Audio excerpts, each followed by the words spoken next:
Members of Congress, I have the high privilege and distinct honor of presenting to you the Prime Minister of Israel, His Excellency Benjamin Netanyahu.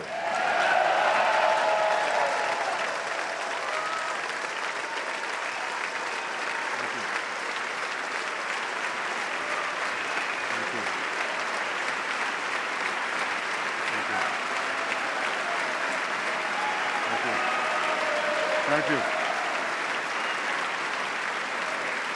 Thank you. Speaker of the House, John Boehner,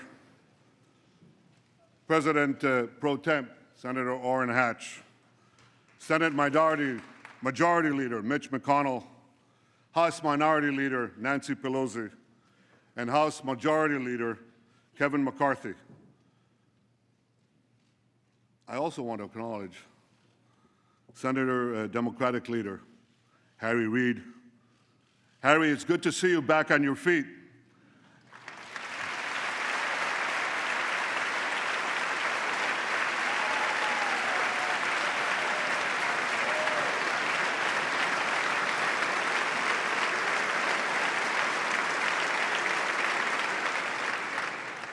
I guess it's true what they say, you can't keep a good man down. My friends, I'm deeply humbled by the opportunity to speak for a third time before the most important legislative body in the world, the U.S. Congress.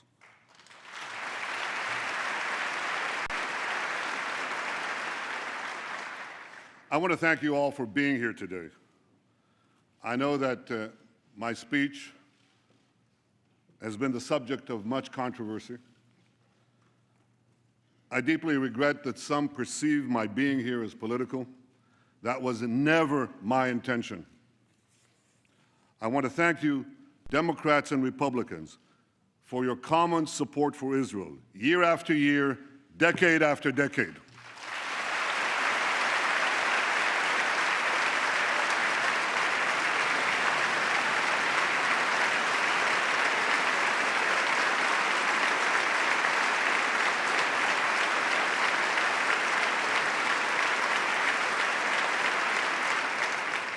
I know that no matter on which side of the aisle you sit, you stand with Israel.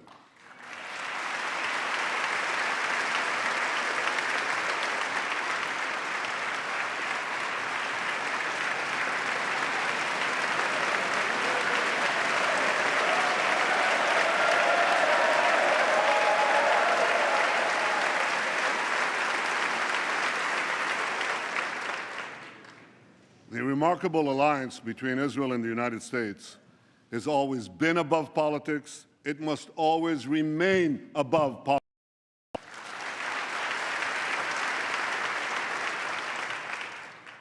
Because America and Israel, we share a common destiny, the destiny of promised lands that cherish freedom and offer hope. Israel is grateful for the support of America's people and of America's presidents, from Harry Truman to Barack Obama.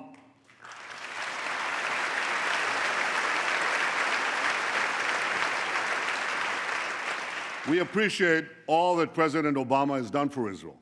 Now, some of that is widely known.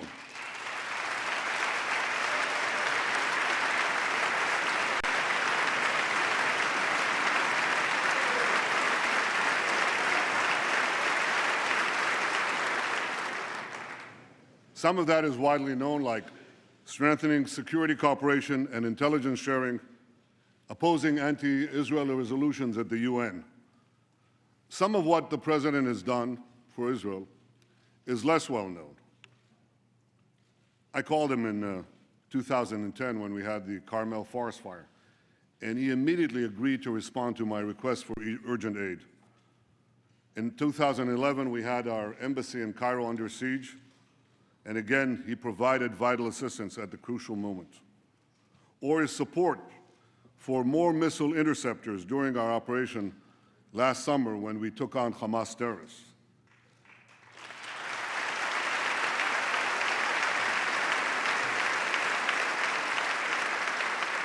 In each of those moments, I called the president, and he was there.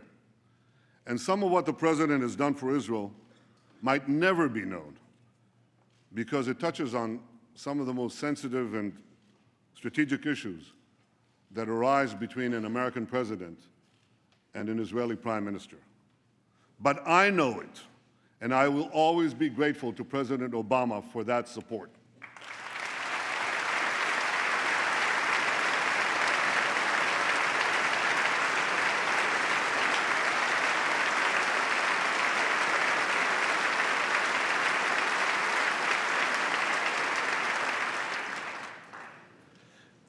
And Israel is grateful to you, the American Congress, for your support, for supporting us in so many ways, especially in generous military assistance and missile defense, including Iron Dome.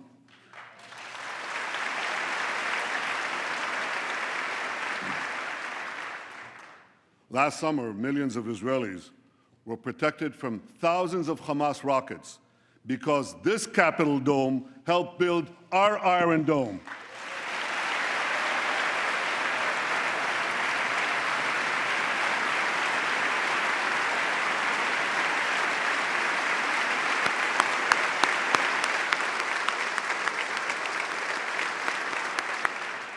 Thank you, America.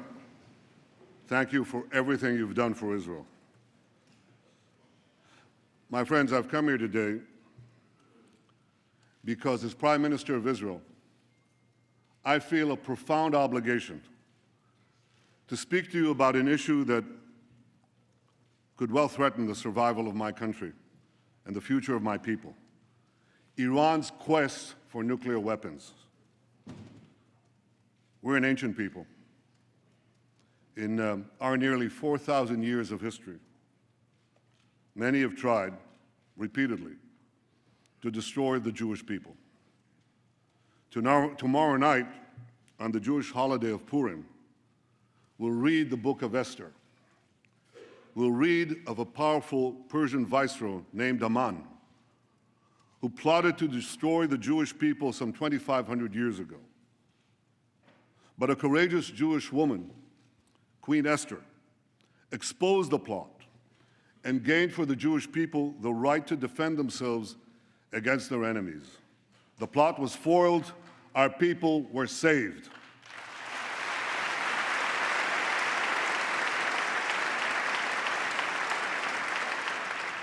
Today, the Jewish people face another attempt by yet another Persian potentate to destroy us. Iran's supreme leader, Ayatollah Khamenei, Iran's supreme leader, Ayatollah Khamenei, spews the oldest hatred of anti-Semitism with the newest technology. He tweets that Israel must be annihilated. He tweets. You know, in Iran, there isn't exactly free internet. But he tweets in English that Israel must be destroyed. For those who believe that Iran threatens the Jewish state, but not the Jewish people, listen to Hassan Nasrallah, the leader of Hezbollah, Iran's chief terrorist proxy. He said, "If all the Jews gather in Israel, it will save us the trouble of chasing them down around the world." But Iran's regime is not merely a Jewish problem, any more than the Nazi regime was merely a Jewish problem. The 6 million Jews murdered by the Nazis were but a fraction of the 60 million people killed in World War II.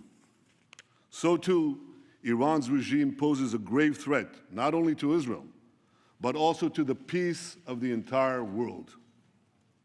To understand just how dangerous Iran would be with nuclear weapons, we must fully understand the nature of the regime. The people of Iran are very talented people. They're heirs to one of the world's great civilizations. But in 1979, they were hijacked by religious zealots who imposed on them immediately a dark and brutal dictatorship. That year, the Zealots drafted a constitution, a new one for Iran. It directed the Revolutionary Guards not only to protect Iran's borders, but also to fulfill the ideological mission of jihad. The regime's founder, Ayatollah Khomeini, exhorted his followers to export the revolution throughout the world. I'm standing here in Washington, D.C., and the difference is so stark. America's founding document promises life, liberty, and the pursuit of happiness.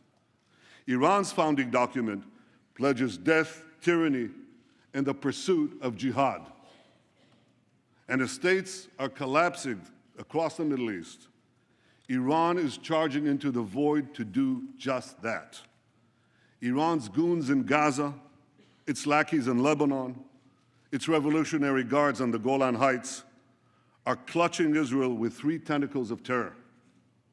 Backed by Iran, Assad is slaughtering Syrians. Backed by Iran, Shiite militias are rampaging through Iraq. Backed by Iran, Houthis are seizing control of Yemen, threatening the strategic straits at the mouth of the Red Sea. Along with the Straits of Hormuz, that would give Iran a second choke point on the world's oil supply. Just last week, near Hormuz, Iran carried out a military exercise blowing up a mock U.S. aircraft carrier. That's just last week, while they're having nuclear talks with the United States. But unfortunately, for the last 36 years, Iran's attacks against the United States have been anything but mock, and the targets have been all too real. Iran took dozens of Americans hostage in Tehran, murdered hundreds of American soldiers, Marines in Beirut, and was responsible for killing and maiming thousands of American servicemen and women in Iraq and Afghanistan.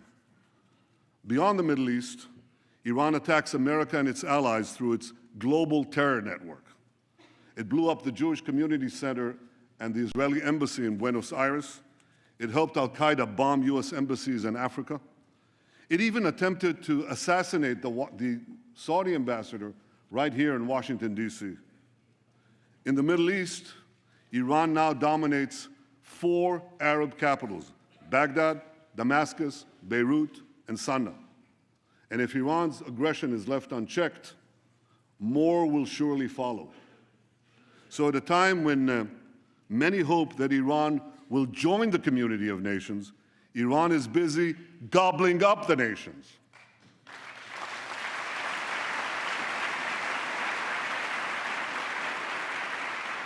We must all stand together to stop Iran's march of conquest, subjugation, and terror.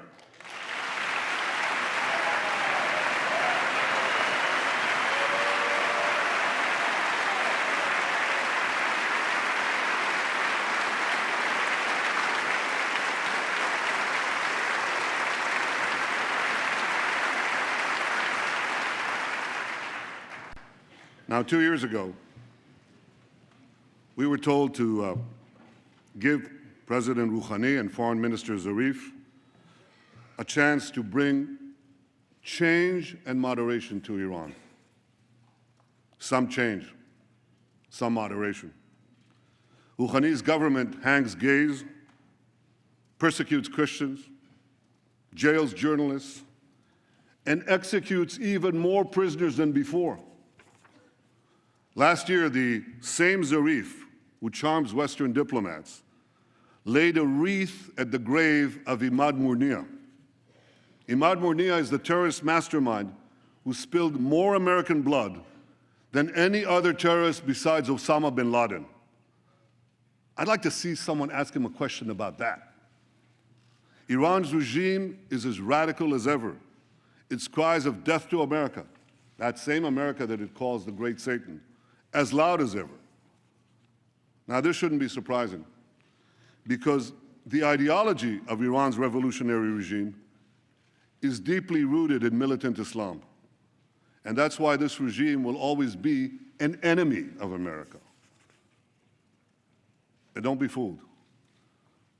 The battle between Iran and ISIS doesn't turn Iran into a friend of America. Iran and ISIS are competing for the crown of militant Islam. One calls itself the Islamic Republic, the other calls itself the Islamic State. Both want to impose a militant Islamic empire, first on the region and then on the entire world. They just disagree among themselves who will be the ruler of that empire. In this deadly game of thrones, there's no place for America or for Israel, no peace for Christians, Jews, or Muslims who don't share the Islamist medieval creed, no rights for women, no freedom for anyone. So when it comes to Iran and ISIS, the enemy of your enemy is your enemy.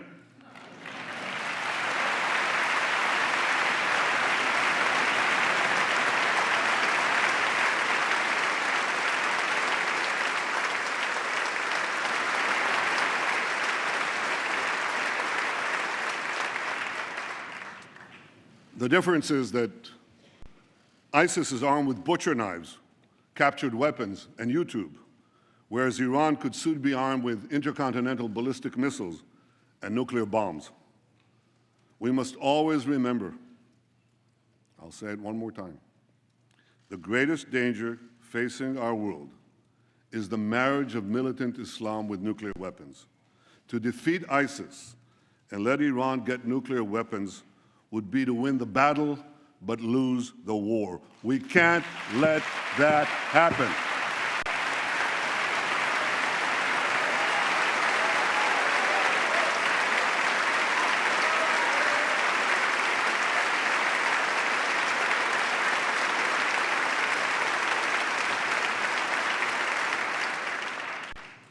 But that, my friends, is exactly what could happen if the deal now being negotiated is accepted by Iran.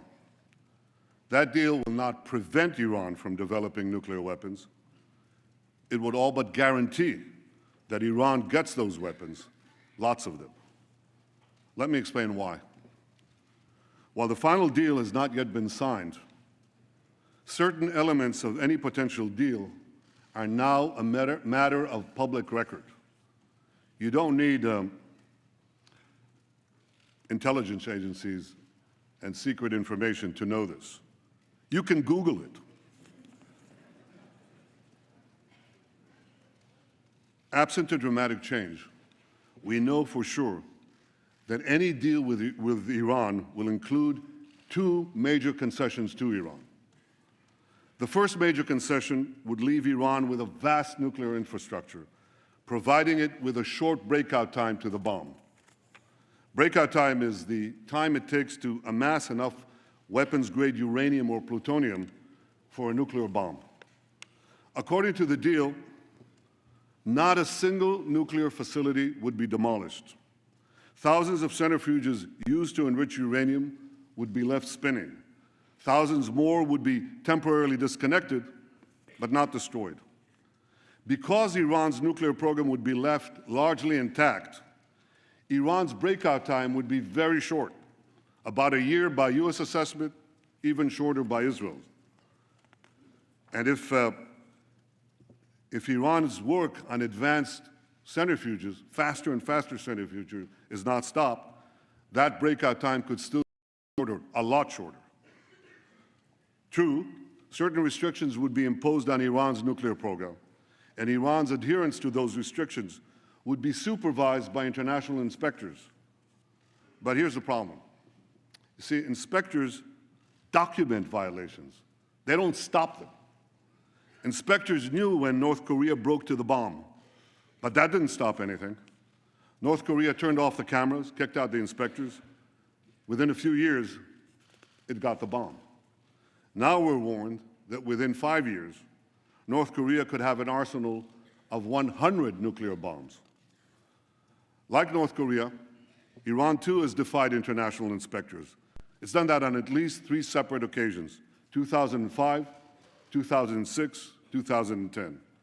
Like North Korea, Iran broke the locks, shut off the cameras. Now, I know this is not going to come as a shock to any of you, but Iran not only defies inspectors, it also plays a pretty good game of hide and cheat with them. The UN's nuclear watchdog agency, the IAEA, said again yesterday that Iran still refuses to come clean about its military nuclear program. Iran was also caught twice, not once, twice, operating secret nuclear facilities in Natanz and Qom, facilities that inspectors didn't even know existed. Right now, Iran could be hiding nuclear facilities that we don't know about, the US and Israel. As the former head of inspections for the IAEA said in 2013, he said, if there's no undeclared installation today in Iran, it'll be the first time in 20 years that it doesn't have one. Iran has proven time and again that it cannot be trusted. And that's why the first major concession is a source of grave concern.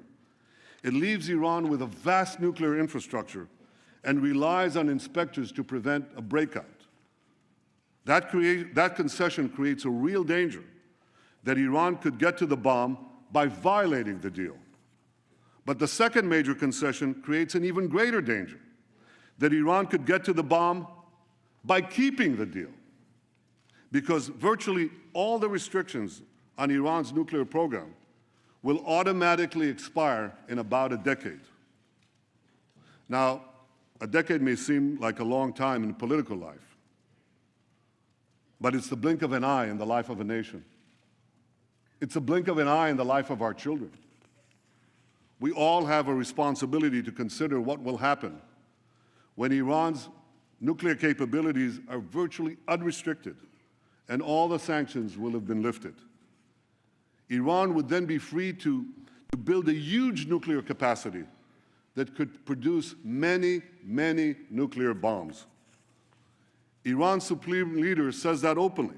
He says Iran plans to have 190,000 centrifuges, not 6,000, or even the 19,000 that Iran has today, but 10 times that amount. 190,000 centrifuges enriching uranium. With this massive capacity, Iran could make the fuel for an entire nuclear arsenal, and this in a matter of weeks, once it makes that decision. My longtime friend, John Kerry, Secretary of State, confirmed last week that Iran could legitimately possess that massive centrifuge capacity when the deal expires. Now, I want you to think about that. The foremost sponsor of global terrorism could be weeks away from having enough enriched uranium for an entire arsenal of nuclear weapons, and this with full international legitimacy. And by the way, if Iran's intercontinental ballistic missile program is not part of the deal, and so far, Iran refuses to even put it on the negotiating table, well, Iran could have the means to deliver that nuclear arsenal to the far-reach corners of the earth, including to every part of the United States. So you see, my friends, this deal has two major concessions. One, leaving Iran with a vast nuclear program. And two, lifting the restrictions on that program in about a decade. That's why this deal is so bad. It doesn't block Iran's path to the bomb, it paves Iran's path to the bomb. So why would anyone make this deal? Because they hope that Iran will change for the better in the coming years? Or they believe that the alternative to this deal is worse? Well, I disagree. I don't believe that Iran's radical regime will change for the better after this deal. This regime has been in power for 36 years, and its voracious appetite for aggression grows with each passing year. This deal would only whet Iran's appetite for more. Would Iran be less aggressive when sanctions are removed and its economy is stronger? If Iran is gobbling up 4 countries right now while it's under sanctions, how many more countries will Iran devour when sanctions are lifted? Would Iran fund less terrorism when it has mountains of cash with which to fund more terrorism? Why should Iran's radical regime change for the better when it can enjoy the best of both worlds, aggression abroad, prosperity at home? This is a question that everyone asks in our region. Israel's neighbors, Iran's neighbors, know that Iran will become even more aggressive and sponsor even more terrorism when its economy is unshackled and it's been given a clear path to the bomb. And many of these neighbors say they'll respond by racing to get nuclear weapons of their own. So this deal won't change Iran for the better. It will only change the Middle East for the worse. A deal that's supposed to prevent nuclear proliferation would instead spark a nuclear arms race in the most dangerous part of the planet. This deal won't be a farewell to arms. It would be a farewell to arms control. And the Middle East would soon be crisscrossed by nuclear tripwires, where small skirmishes can trigger big wars, would turn into a nuclear tinderbox. If anyone thinks this deal kicks the can down the road, think again. When we get down that road, we'll face a much more dangerous Iran, a Middle East littered with nuclear bombs, and a countdown to a potential nuclear nightmare. Ladies and gentlemen, I've come here today to tell you we don't have to bet the security of the world on the hope that Iran will change for the better. We don't have to gamble with our future and with our children's future. We can insist that restrictions on Iran's nuclear program not be lifted for as long as Iran continues its aggression in the region and in the world.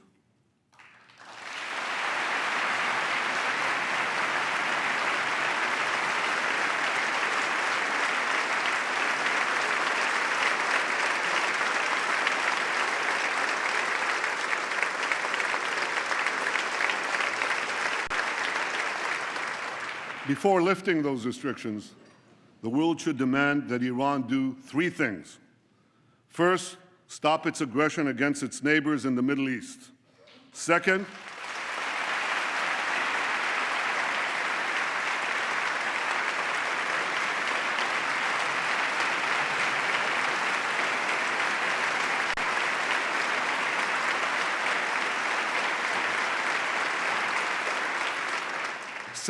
stop supporting terrorism around the world.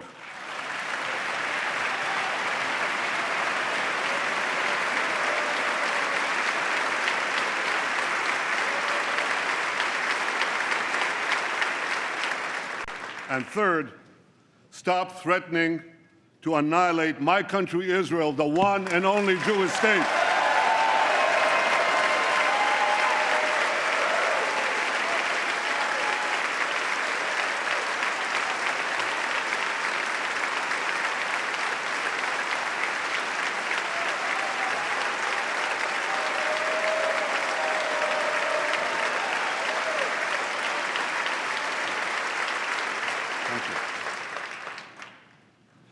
If the world powers are not prepared to insist that Iran change its behavior before a deal is signed, at the very least, they should insist that Iran change its behavior before a deal expires.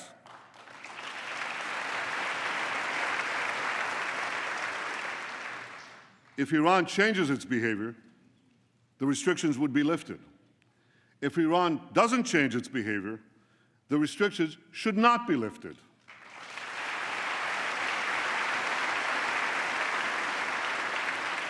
If Iran wants to be treated like a normal country, let it act like a normal country.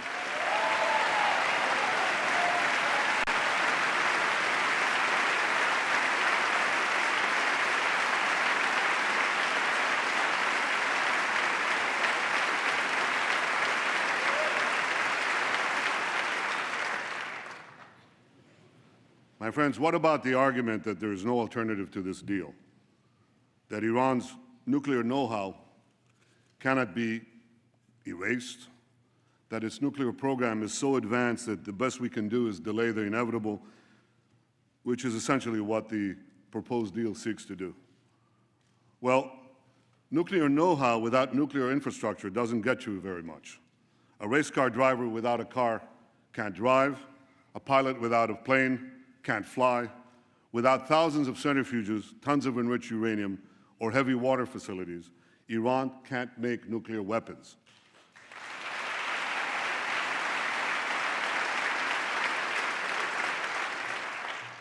Iran's nuclear program can be rolled back well beyond the current proposal by insisting on a better deal and keeping up the pressure on a very vulnerable regime, especially given the recent collapse in the price of oil.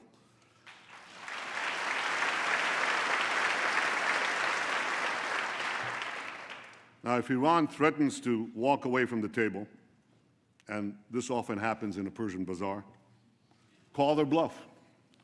They'll be back because they need the deal a lot more than you do.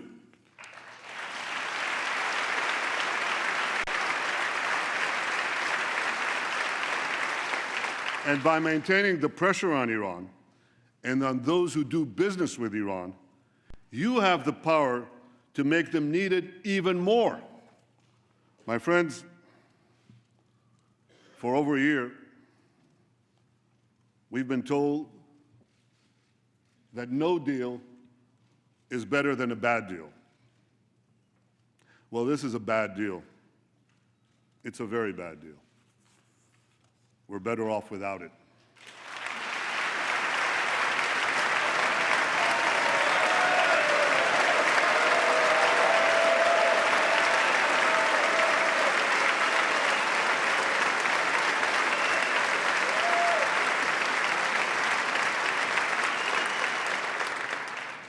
Now we're being told that the only alternative to this bad deal is war.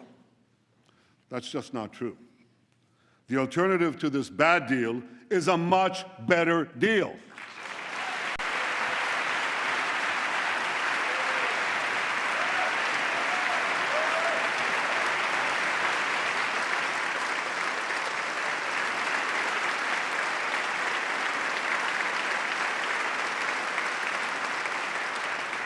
A better deal that doesn't leave Iran with a vast nuclear infrastructure and such a short breakout time. A better deal that keeps the restrictions on Iran's nuclear program in place until Iran's aggression ends.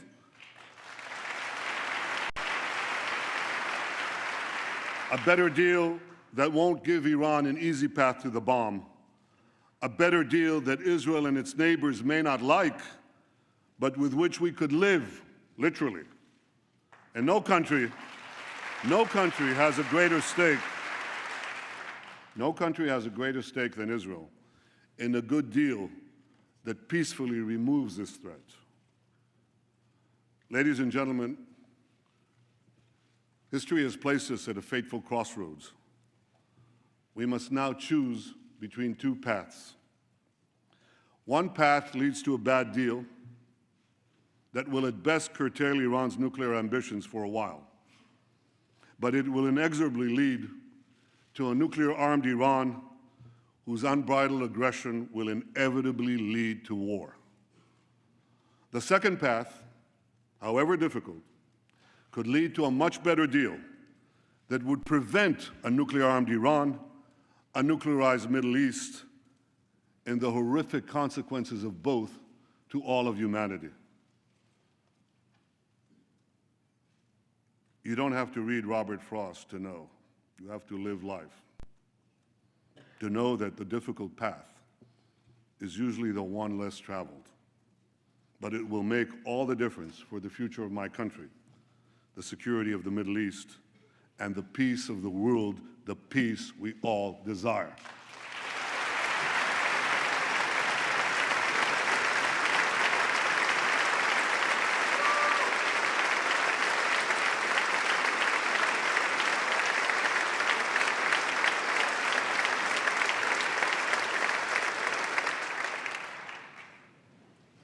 My friends, standing up to Iran is not easy. Standing up to dark and murderous regimes never is. With us today is Holocaust survivor and Nobel Prize winner, Elie Wiesel.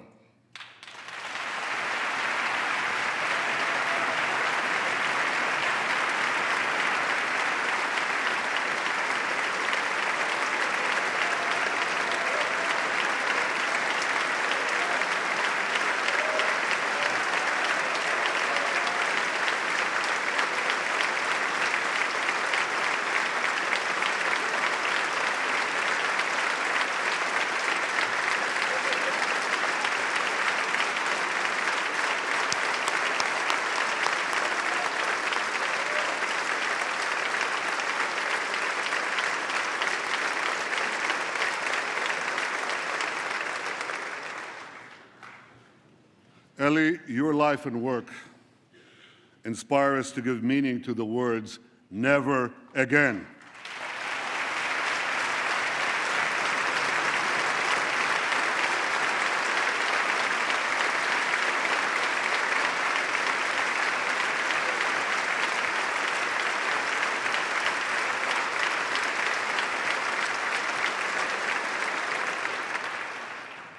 And I wish I could promise you, Elie, that the lessons of history have been learned.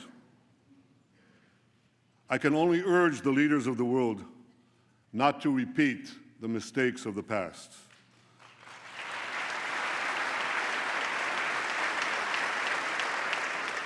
Not to sacrifice the future for the present, not to ignore aggression in the hopes of gaining an illusory peace. But I can guarantee you this: the days when the Jewish people remain passive in the face of genocidal enemies, those days are over.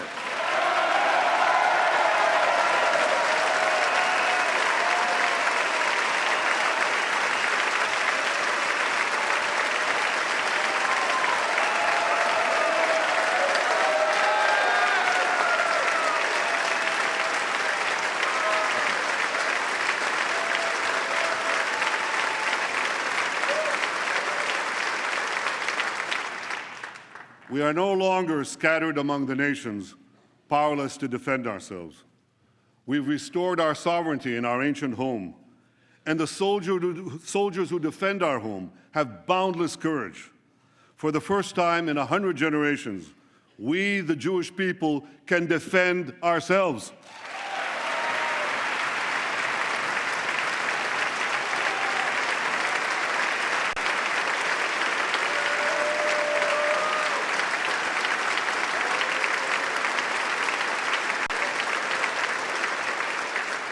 This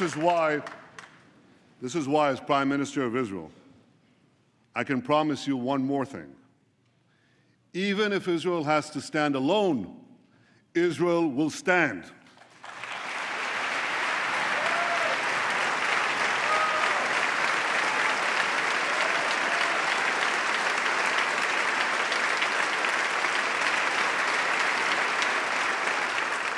But I know that Israel does not stand alone. I know that America stands with Israel. I know that you stand with Israel.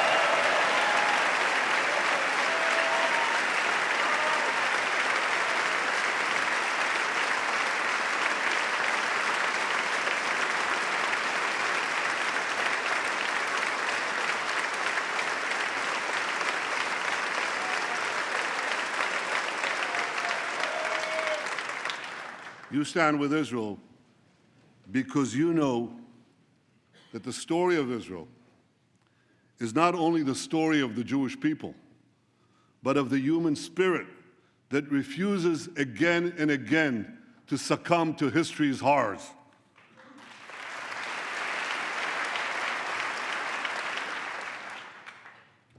Facing me,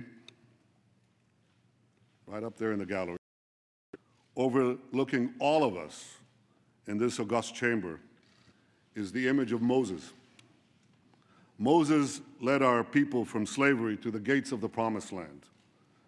And before the people of Israel entered the land of Israel, Moses gave us a message that has steeled our resolve for thousands of years. I leave you with his message today. חזקו ואמצו, אל תיראו ואל תערצו מפניהם. Be strong and resolute, neither fear nor dread them. My friends, may Israel and America always stand together, strong and resolute. May we neither fear nor dread the challenges ahead. May we face the future with confidence, strength, and hope. May God bless the state of Israel, and may God bless the United States of America.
Thank you. Thank you very much. Thank you all. You're wonderful. Thank you, America. Thank you. Thank you.